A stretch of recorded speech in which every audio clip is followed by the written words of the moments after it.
স্বর্ণ লোহাকে বলছে, ভাই আমাকেও স্বর্ণকার হাতুড়ি দিয়ে পেটায়, তোমাকেও তো কামার হাতুড়ি দিয়ে পেটায়, আমি তো এত আওয়াজ করি না, তুমি এত আওয়াজ করো কেন, এত চিৎকার করো কেন?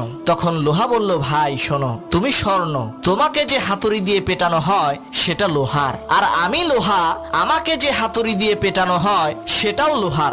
নিজের আপনজন যখন আঘাত দেয় তখন কষ্টটা অনেক বেশি হয়, এ কারণেই বুক ফেটে করুক না কেন, তা ভালো হোক বা অভিশাপ, আল্লাহ তা কবুল করে নেন। আচ্ছা, আপনি কি সেই ব্যক্তি নন যে নিজের সন্তানের জন্য হাসতে হাসতে নিজের জীবনও দিয়ে দিতে পারেন? আপনি কি সেই ব্যক্তি নন যে আল্লাহর কাছে নিজের জন্য নয় বরং নিজের সন্তানের জন্য সবচেয়ে বেশি দোয়া করেন? তাহলে বলুন তো, আপনি নিজের হাতে নিজের সন্তানের এত বড় ক্ষতি কিভাবে করে দিলেন? এর কোনো মানেই হয় না। তাই সাবধান, কখনো নিজের সন্তানকে অভিশাপ দিবেন না। রাগের মাথায়ও কখনো নিজের সন্তানকে কুদোয়া বা অভিশাপ দিবেন না। আর হালাল বাণী ইউটিউব চ্যানেলটি সাবস্ক্রাইব করে এই ভিডিওটি আপনার পিতামাতা, আত্মীয় স্বজনদের কাছে শেয়ার করে দিন।